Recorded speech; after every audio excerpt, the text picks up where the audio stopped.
오늘 주신 하나님의 말씀, 신약성경 마태복음 9장 27절에서 31절까지의 말씀입니다. 계시의 말씀을 읽을 때 하나님의 음성을 들으시기 바랍니다. 예수께서 거기에서 떠나가실새 두 맹인이 따라오며 소리질러 이르되 다윗의 자손이여 우리를 불쌍히 여기소서 하더니 예수께서 집에 들어가심에 맹인들이 그에게 나아오거늘 예수께서 이르시되 내가 능히 이 일 할 줄을 믿느냐? 대답하되 주여 그러하오이다 하니 이에 예수께서 그들의 눈을 만지시며 이르시되 너희 믿음대로 되라 하시니 그 눈들이 밝아진지라. 예수께서 엄히 경고하시되 삼가 아무에게도 알리지 말라 하셨으나 그들이 나가서 예수의 소문을 그 온 땅에 퍼뜨리니라. 아멘. 믿음대로 되리라 라는 제목으로 말씀을 드리겠습니다. 마태복음 9장은 주로 치유와 죽기에 대한 기록이 많습니다. 마태는 어떤 주제를 가지고 사건들을 모으는 특징이 좀 있어요.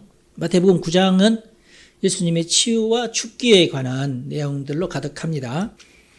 9장 첫 번째는 먼저 한 중풍병자를 침상에 누인 채 친구들이 데려오는 사건이 기록되어 있습니다. 누가복음 5장에도 있긴 하지만 예수님은 그 친구들의 믿음을 보시고 너의 죄가 사함을 받았다 이렇게 선포를 하셨어요. 좀 특이합니다. 그래서 다른 경우에는 환자 자신에게 네가 믿느냐고 물어보는데 이 같은 경우에는 예수님께서 묻지도 않고 따지지도 않고 그냥 그 친구들의 믿음을 봤어요. 좀 지독스럽게 같은 침상을 메고까지 왔으니까 분명하게 그냥 그 행동으로 믿는 것을 나타낸 거죠.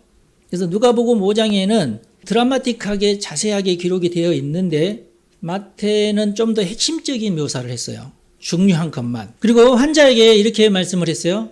얘야 용기를 내렴 너의 죄가 사함 받았단다. 그렇게 말씀을 하셨어요. 아주 특이합니다. 그래서 이 중풍병자의 경우에는 너의 죄가 사함을 받았다는 것을 강조하셨어요. 이 곁에 있던 서기관들 바리새인들이 이제 놀라는 것을 보고 예수님께서 말했습니다. 일어나 걸어가라 하고 말하는 것과 너의 죄가 사함을 받았다라고 말하는 말 중에 어떤 말이 더 쉽겠느냐 이렇게 물어봤어요. 아무 말도 못하겠죠. 당연히 일어나 걸어가라 하는 말이 더 쉽죠. 왜냐하면 환자에게 부담도 되지 않는 말이고 청중들에게도 그렇고 예수님에게는 확실하게 자신이 기적을 일으키는 자로 청중들에게 각인될 수 있는 말이기 때문에 일어나 걸어가라 이 말이 훨씬 더 낫죠. 근데 논란의 소지를 일으킬 수 있는 말씀을 하셨어요. 네 죄가 사함을 받았다. 이 말을 일부러 하신 겁니다. 그러니까 왜냐? 이 말을 하신 이유는 그렇게 말을 해야 이 환자에게는 유익이 되기 때문에 그렇게 말씀하신 거예요. 그러니까 모든 사람에게 다 그렇게 말씀하신 게 아니라 이 환자에게는이에요. 그러니까 이 환자가 지금 이렇게 중풍병에 걸린 이유는 뭔가 어떤 죄 때문이라는 암시가 그 속에 들어가 있는 거예요. 이 죄를 아마 이 죄가 재발 가능성이 있는 죄였을 것 같아요. 그래서 네 죄가 사함 받았다고 선포를 하신 겁니다. 이미 사함 받았으니까 다시는 죄를 짓지 말라지 그 얘기겠죠. 치유도 하시지만은 재발도 방지하시는 말씀이신 겁니다. 그리고 궁극적으로는 구원에 대해 핵심적인 말이 되겠죠. 그래서 그 환자 자신만큼은 예수님께서 말씀하신 그 죄가 무슨 죄인지 본인은 알아요. 그리고 모인 무리들에게는 죄 사함의 권세가 예수님에게 있다는 것을 강조하는 효과가 있습니다. 근데 누구에게는 걸림돌이 돼요?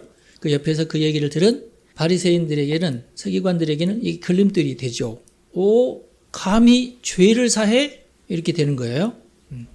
그러니까 이 사람들은 그 병자가 중풍병에서 일어나서 걸어가는 것에는 관심이 없고 감히 죄를 사하다니 여기에 꽂히는 거예요.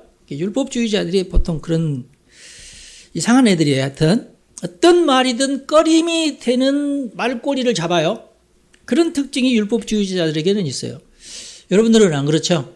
말을 들으면 다 좋은데 요 말만큼은 하면서 딱 그 말꼬리를 잡는 그것도 참 대단한 능력이긴 해요. 하여튼 율법주의자들이면은 그런 특징이 있어요. 혹시라도 나도 그런 재능이 있는데 하시는 분들은 내가 율법주의자가 아닌가 하고 의심을 해볼 필요는 있어요. 보니까 여러분들은 그러신 분이 없는 것 같아. 그래서 하여튼 이런 율법주의자들은 안타깝게도 그런 특성 때문에 어떤 핵심을 놓치고 구원의 기회를 놓쳐요. 안타깝죠? 오늘 우리가 읽은 본문 말씀은 두 맹인이 소리를 지르면서 예수님의 뒤를 따라왔어요. 왜 소리를 질렀겠어요? 맹인이니까 예수님이 안 보이겠죠? 어딘가에 있다는 얘기를 들었으니까 어디에 있지? 보이면은 바로 쫓아가가지고 소리까지 지를 필요도 없는데 안 보이니까 막 소리를 지르는 거예요. 자기 눈에는 안 보이니까. 다윗의 자손이요. 우리를 불쌍히 여기서 한 명도 아니고 두 명이나 때로 와가지고 두 사람이 합창을 하는 거예요. 근데 이 말은 일종의 신앙 고백이죠. 다윗의 자손이라 이렇게 불릴 수 있는 사람이라면 당시에는 메시아를 의미했습니다. 예를 들어서 뭐 혈통적으로 다윗의 자손이면 그 중에도 수두룩했을 건데, 그렇죠? 그런데 이 다윗의 자손이여라고 하는 이 외침 속에는 당신은 메시아이십니다. 그런 의미가 함축되어 있는 거죠. 당시에는. 그런데 예수님께서는 아무런 반응도 보이지 않고 그냥 본인이 목적하던 집으로 그냥 들어가셨어요. 이거 왜 그러셨을까? 맹인들은 아마 주변 사람들의 도움을 받아서 가까스로 그 집에 들어갔을 것으로 제가 예측을 합니다. 그렇게 하는 내내 계속 다윗의 자손을 외치면서 우리를 불쌍히 여겨달라고 외쳤을 것이다. 그렇게 했죠. 그래서 이들의 공이 큽니다. 아주. 이미 만천하에 다윗의 자손임을 두 맹인이 두 눈 뜨고도 그걸 잘 외치지 못하는데 맹인이 그렇게 외쳤어요. 굉장히 중요한 신앙 고백이죠. 이게 이제 눈이 안 보이니까 큰 소리로 외칠 수밖에 없었기 때문도 있지만 하여튼 그로 인해서 많은 사람들에게 두 맹인임에도 불구하고 믿음이 충만하다는 것이 이제 드러나게 된 거죠. 가까스로 예수님과 대면하게 되었는데 예수님은 의뢰히 믿음의 유무를 확인하셨어요. 믿느냐? 아이, 믿습니다. 확신했죠. 다윗의 자손이라고 이렇게 크게 외쳤으니까. 아유, 믿는다고. 내가 확실히 너의 병을 고쳐줄 수 있는 능력이 있다는 것을 너는 믿느냐고. 아, 나는 믿습니다. 고쳐주십시오. 그래서 예수님께서 두 사람의 눈에 안수를 하셨어요. 안수를 하시고 너희 믿음대로 되어라 이렇게 선포를 하셨습니다. 그렇게 해서 낫게 된 거예요. 눈이 떠졌어요. 그런데 복음서에는 치유의 기적을 베푸신 이후에 이 치유의 기적에 관해서 아무에게도 알리지 말라는 말씀이 여러 번 기록이 되어 있어요. 오늘 본문도 이제 그런 말씀이 기록되어 있어요. 30절 말씀에 보면은 그 눈들이 밝아진지라 예수께서 엄히 경고하시되 삼가 아무에게도 알리지 말라 하셨으나 그들이 나가서 예수의 소문을 그 온 땅에 퍼뜨리니라 그랬어요. 아마도 이제 우리가 짐작할 수 있는 것은 예수님께서 그렇게 경고하셨기 때문에 이 소문이 암암리에 전파되었을 가능성이 큽니다. 그리고 뭐 여러분이 만약에 당사자라면 어떻겠어요? 입을 일단 막고 가긴 가겠는데 누구한테는 알려야 될까요? 가족들한테는 알려야지. 가족들한테는 막 집으로 가가지고 엄마 아빠 그러면서 세상에 내 눈이 떠졌다고. 어떻게 되니? 암한테는 말하지 말고 예수님께서 암한테 말하지 말라고 했는데 조용하시라고. 그러면서 예수님께서 안수를 해서 고쳐주셨다고. 아, 그래? 알았어. 그럼 그 부모님은 또 어떻게 하겠어요? 네. 이 기쁜 소식을 암한테도 말하지 말아야 되는데 꼭 말을 해야 될 사람은 또 있어요. 네. 그래서 가서 여보 잠깐 자네한테만 내가 얘기하겠는데 절대로 암한테도 얘기하지 말라고 하면서 또 암암리에 또 이렇게 전파를 했을 것이다. 그 얘기예요, 이게 지금. 네. 이게 막 큰 거리 막 다니면서 예수님께서 막 이렇게 하면서 하지는 않았지만은 그러나 이렇게 암암리에 이 소문이 퍼졌다. 그 얘기예요. 근데 이런 얘기를 예수님께서 여러 차례 하셨어요. 마가복음 1장 44절에도 보니까 이르시되 삼가 아무에게 아무 말도 하지 말고, 나병을 고치고 나서 이렇게 말씀하셨어요. 또 마가복음 5장 43절에는 야이로의 딸을 고치시고 나서 예수께서 이 일을 아무도 알지 못하게 하라고 그들을 많이 경계하시고, 그러니까 한 번만 아무한테 얘기하지 마 이런 게 아니라 많이 경계를 하셨어요. 절대로 다시 한번 얘기하는데, 내가 또 얘기하는데 아무에게도 이걸 얘기하지 마라, 그렇게 하시고 소녀에게 먹을 것을 주라, 이렇게 말씀을 하셨어요. 아마 이분들도 아마 비슷했을 것이다, 저는 그렇게 생각을 합니다. 예수님에 관한 소문이 퍼졌다는 내용이 복음서에는 약 10번 정도 기록이 되어 있는데요. 소문은 뭐 당시에 라디오도 없었고 뭐 텔레비전도 없었고 카톡도 없었기 때문에 뭐 어쩔 수 없이 입에서 입으로 소문이 전파될 수밖에 없었죠. 이 소문은 당시에 복음 전파에 아주 효과적인 중요한 요인이 되었습니다. 그런데 이제 기적에 관한 이야기만큼은 암암리에 전파되도록 하신 거예요, 예수님께서. 치유하실 때만, 모든 치유를 받은 사람들에게 다 그런 것도 아니고 몇몇 사람들에게는 암암리에 전파하도록 그렇게 해서, 아마도 이놈은 틀림없이 떠들고 다닐 만한 놈이다 하시는 경우에는 그렇게 하셨던 것 같아요. 예. 저도 이제 목회하다 보면은 기도하고 낫고 그런 사람 굉장히 많거든요. 그런데 대부분 조용해요. 예. 왜냐하면은 내가 또 언제 또 병 걸릴지 모르기 때문에 사람들은 다 그렇게 생각하거든요. 그러니까 자기가 나서서도 일단은 조용해요. 몇 년 후에 또 걸리면 창피하잖아. 그렇기 때문에 그것을 염려가 되니까 다들 조용합니다. 그런데 이제 핵심적인 사람한테는 얘기하죠. 그런 특징이 있어요.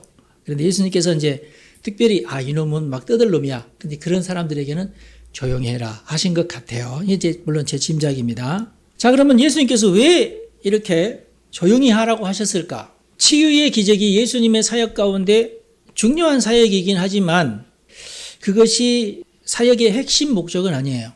치유가. 더 중요한 것은 진리에 관한 말씀 선포죠. 예수님이 진리를 선포하셨어요. 굉장히 많은 부분, 병자를 고치는 내용보다 이 진리에 관하여서 기록된 본문이 훨씬 더 많아요. 압도적으로 더 많죠. 그런데 치유에 집중을 하다 보면은 주객이 전도되는 그런 결과를 낳게 되겠죠. 복음을 전파하다가 치유가 필요할 때 치유를 하는 것이 올바른 거예요. 예. 치유 자체가 우선시 되는 것을 경계하셨어요. 예. 근데 이제 목회 현장에도 이게 아주 중요한데, 어떤 분은 목회 자체를 치유나 어떤 축기에 초점을 맞추시는 분들이 계세요. 뭐 그쪽으로 이제 더 특화되신 분들이기 때문에. 근데 모든 목회자들이 다 그러진 않아요. 중요하긴 하지만 그게 주 목적은 아니다, 이제 그런 뜻이에요. 예수님도 대부분 누군가로부터 치유 요청을 받으셨을 때에 치유하셨어요. 성경에 보면은. 그리고 특별한 경우가 아니면은 일부러 환자를 찾아가거나 그러시지도 않았어요. 어떤 특별한 목적이 있어서 찾아가신 것이죠. 그런데 이제 예수님의 말씀 가운데 침묵을 경고하신 그 이유가 담긴 본문도 두 군데 있어요. 그게 뭐냐면은 마가복음 1장 34절에는 이렇게 말씀하고 있어요. 예수께서 각종 병이 든 많은 사람을 고치시며 많은 귀신을 내쫓으시되 귀신이 자기를 알므로 그 말하는 것을 허락하지 아니하시니라 라는 말씀도 있어요. 그러니까 귀신 들렸을 경우에는 귀신을 쫓아내주기는 하시는데, 또 귀신을 쫓아내줘도 금방 또 들어올 수도 있고 막 그럴 수 있잖아요. 그러니까 그 말하는 것을 귀신에게 허락하지 않아요. 귀신의 입을 막아버리셨다. 귀신을 쫓아냈다는 말을 하지 못하도록 하셨다. 그런 뜻이에요. 그리고 마가복음 9장 9절에도 또 비슷한 말씀이 있는데 그 이유를 밝힌 말씀이 있어요. 그들이 산에서 내려올 때, 이제 변화산에서 내려올 때 말하는 거예요. 예수께서 경고하시되 변화산 기적에 대해서 말씀을 하시는 거예요. 인자가 죽은 자 가운데서 살아날 때까지는 본 것을 아무에게도 이르지 말라 하셨어요. 부활 때까지는 조용해라, 그 말이거든요. 부활 때까지는. 근데 부활 이후에는 말해도 괜찮다는 얘기 아니에요. 그럼 왜 부활 때까지는 조용해라, 침묵을 지켜라, 그렇게 말씀하셨는지 우리가 그 이유를 짐작을 해보는 게 좋겠죠. 다른 내용이 아니고 뭐 진리를 가서 선포해라, 전도해라, 이런 것은 마음대로 하시라고 하셨는데 기적에 관한 내용만큼은 조용해라, 네, 그렇게 하셨어요.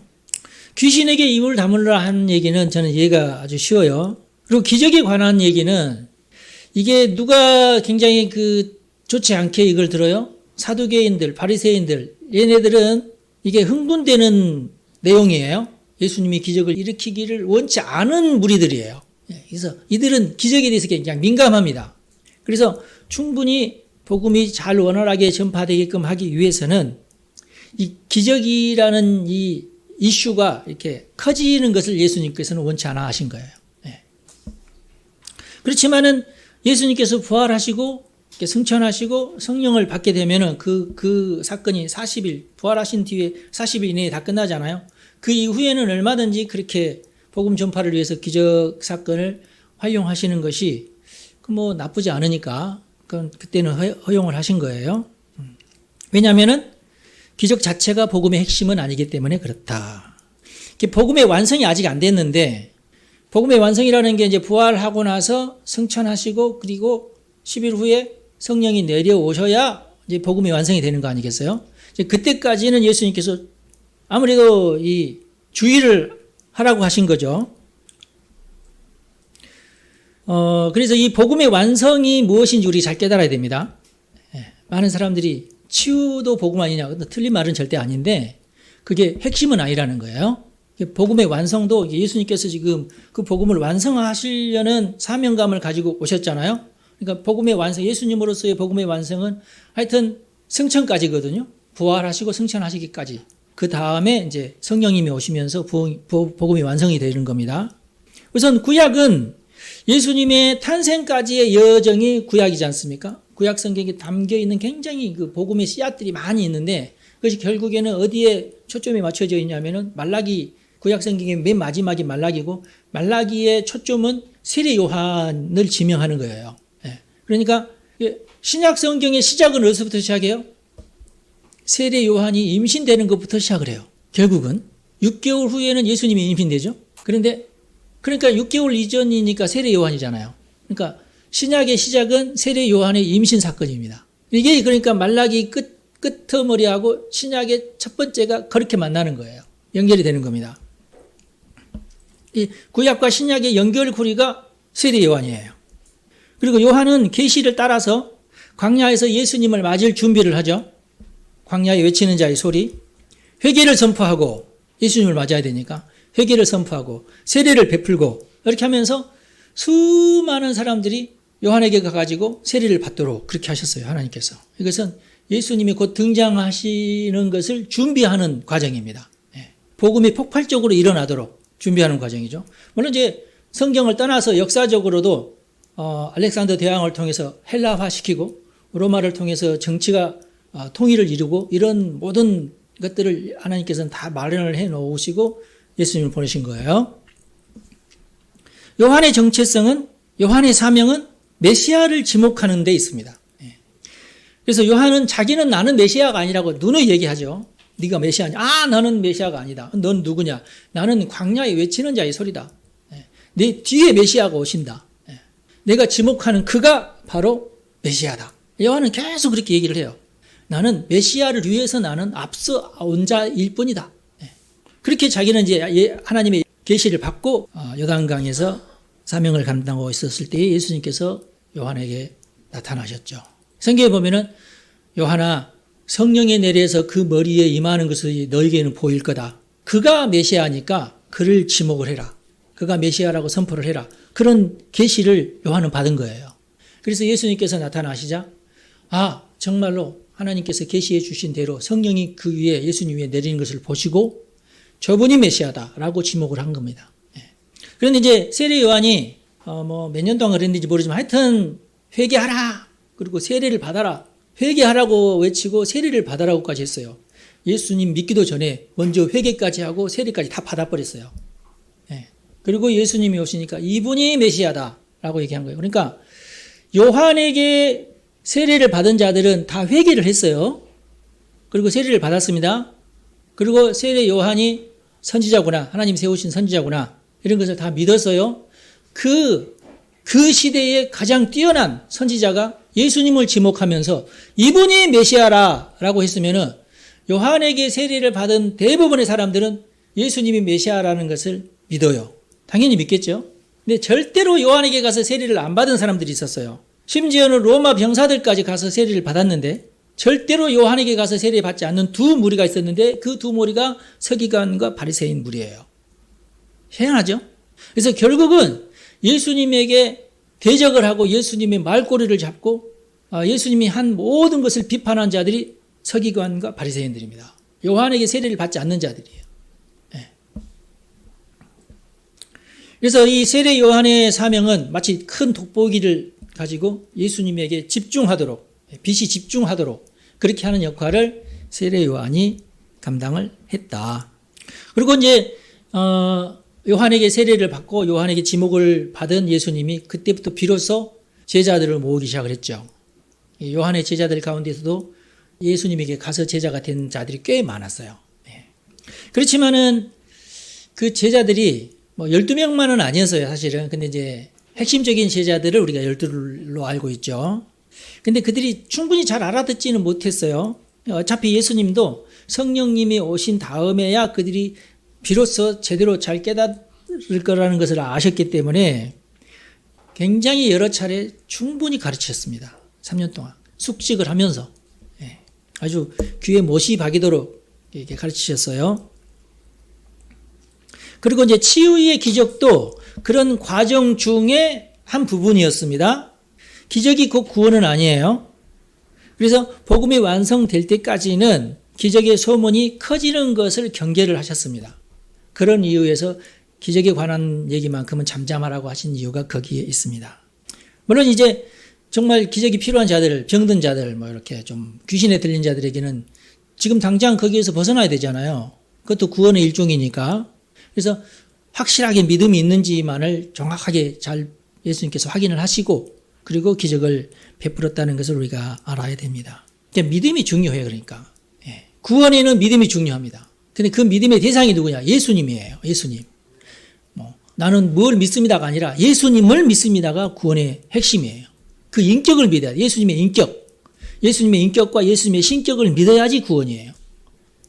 메시아를 믿어야 됩니다. 그런 자에게 치유도 임하는 것입니다. 믿음이 먼저고 그 다음에 구원이에요. 그리고 그 구원의 증거로 치유예요. 요즘 대부분 치유는 요즘 들어서는 이제 병원들이 다 그것을 감당을 하고 있죠. 의사가 담당하고 있습니다. 근데 이제 거의 대부분의 병은 코로나도 마찬가지지만은 지금 현대 의학은 대부분 다 거쳐요. 물론 이제 여전히 난치병도 있긴 합니다만은 우리 보통 사람들이 고통스러워하는 것은 사실은 그런 병보다는 생활 습관 때문에 생기게 된 질병들이죠. 대부분. 그래서 생활 습관을 고치지 않으면은 반드시 또 재발을 할 수밖에 없는 그런 병을 현대인들은 많이 가지고 있어요. 예수님은 그런 병도 고치십니다. 그렇지만은 결론적으로는 생활 습관까지 고쳐지지 않는다면은 재발할 수밖에 없죠. 너무나 당연하게. 예수님께서 한번 고쳐주시면 생활 습관 안 고쳐도 재발하지 않을까요? 그럼 어떻게 생각하세요? 경험적으로 어떻게 생각해요? 경험적으로. 여러분 주변의 저를 볼 때 생활 습관까지 고치지 않았는데 생활 습관은 그대로인데 재발도 안 하고 물론 그런 경우도 물론 있겠지만 대부분은 생활 습관이 고쳐지지 않으면 재발하죠. 어떻게 좀 생활 습관 때문에 병 들고 예수님 도와주세요, 낫게 해주세요. 또 회개 좀 하고 또 낫고 근데 또 몇 달 후에 다시금 그 생활 습관 다시 그럼 또 재발하고 그럼 또 가서 또 흘리면서 기도하고 또 낫고 또 한 6개월 후에 또 가서 또 똑같이 살고 또 병도 여러분 그렇게 하실래요? 그건 아니죠. 단순한 믿음으로 병을 고치는 것은 한계가 있습니다. 단순한 믿음으로는 좀 부족하고 좀 곤란하고 강력한 믿음이 요구됩니다. 그래서 생활 습관까지 고치는 것은 제가 볼 때는 그냥 단순한 믿음 이 정도가 좀 넘어선 강력한 경건과 직접적인 연관이 있어요. 경건과 예수님과의 친밀도를 더 높여야 됩니다. 단순히 예수님은 메시아십니다. 이 정도의 수준이 아닌 예수님께서 선포하신 모든 진리의 말씀과 함께 예수님과 더 깊이 있는 어떤 인격적인 관계 속으로 들어가야 돼요. 이게 치유의 핵심 지름길인 것이 확실합니다. 그래야 생활 습관도 고쳐지는 거예요. 예. 여러분, 경건은 범사에 유익합니다. 경건의 핵심이 뭐예요? 예수님과 더 깊이 있는 관계 속으로 들어가는 것이 경건의 핵심입니다. 그러니까 예수님을 단순히 믿는 것보다는 예수님을 깊이 있게 믿어야 돼요. 예수님께서 선포하신 모든 진리의 말씀이 자신의 삶 가운데 그냥 녹아 내려져야 돼요. 그리고 그 말씀의 깊은 뜻을 깊이 이해를 해야 되겠죠. 그리고 그 말씀이 내 삶에 적용이 돼야 되겠죠. 그러면은 여러분의 마음은 훨씬 더 편안해질 것이고 여러분의 삶에서 거의 대부분의 불안은 사실 소멸하게 될 것이고 그로 말미암아 여러분의 몸은 더 건강해질 것입니다. 할렐루야. 그러니까 생활 습관병은 아니야. 믿음으로 못 고쳐, 기도로 못 고쳐. 그건 잘못된 생각이라 그 말이에요. 모든 질병은 아무리 깊은 병이라도 생활 습관을 고치면 낫습니다. 할렐루야. 이게 중요해요. 그래서 사실 믿음이 깊으신 분들은 투병에서 성공하는 확률이 크더라고 보니까. 물론 제가 이제 볼 때는 저분이 조금 더 깊었으면 하는데도 그러지 못하는 경우가 있어요. 있긴 있는데 안타깝죠, 물론. 그래서 만약에 그분이 그 정도라도 유지하니까 경건을 유지하니까 다행인데 만약에 그 경건을 유지하지 못하게 되면은 또 재발하죠. 제가 아는 어떤 사모님 같은 경우에는 암이 발병을 했는데 그 성격 자체가 그분은 굉장히 또 이렇게 강인한 성격을 가지고 있어요. 본인이 깊이 기도하고 깊이 깨닫고 등산을 하기 시작을 했어요. 한 10년 넘었나? 보통 이제 암이 재발을 하게 될 경우 5년 안에 재발을 하잖아요. 5년이 지나도 재발을 안 하면은 그 위기를 넘기는 그런 경우가 많아요. 그분이 결국은 그래서 이분이 일주일에 2번씩 등산을 합니다. 그래서 전국에 있는 모든 산은 안 올라가 본 산이 없을 정도로 지금 다 정복을 했다고 그래요. 제 또래거든요. 그런데 그렇게 하셨어요. 남편 되시는 분도 목사님이신데 몇 번 따라가다가 도저히 못 따라가고 혼자 가는데 그렇게 열심히 하십니다. 간호사도 하시면서 그 쉬는 날 있잖아요. 쉬는 날은 반드시 등산복을 입고 등산을 합니다. 얼마나 잘 행복하게 열심히 사는지 몰라요. 감사하죠. 그렇게 하면서 생활 습관을 고쳐버리는 거예요. 그냥 그러면서 지금 아주 건강하게 잘 살고 애들 손자 손녀 잘 키우고 그렇게 살아요. 얼마나 감사한지 몰라요. 여러분 축복합니다. 복음의 깊이를 여러분들이 더 많이 맛보시기를 바랍니다.